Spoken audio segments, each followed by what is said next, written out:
RAF aircraft are already flying combat missions over Iraq to hit so-called Islamic State or ISIL on the ground. And soon, maybe very soon, they will be doing the same over Syria.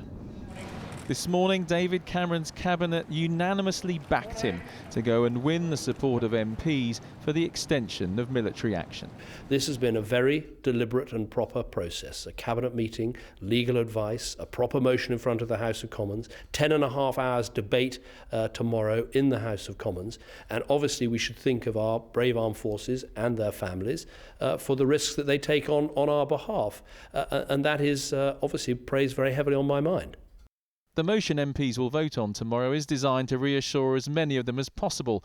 So it talks about having the backing of a United Nations resolution.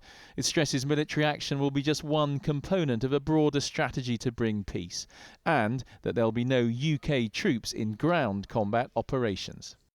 The Scottish National Party will vote against extending the bombing, but Labour MPs have been given a free vote despite the wishes of their leader. Today, he denied he'd failed to convince his own party. It's unusual in British politics, that I understand, but something unusual in British politics, is that necessarily such a bad thing? It may not be a bad thing in those terms, but it's a bad thing in terms of where we're going to end up, which is with the bombing being extended into Syria.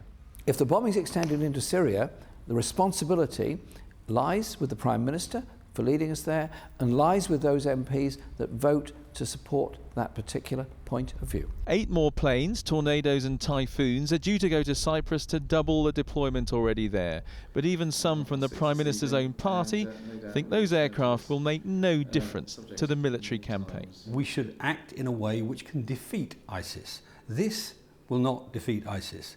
Ground troops and a plan for the future of Syria and Iraq will defeat ISIS. You've got to have those first. When you get to that point, I'll vote for bombing. But when you get to that point. Soon, their mission over Syria will almost certainly begin. No one knows yet how it will end.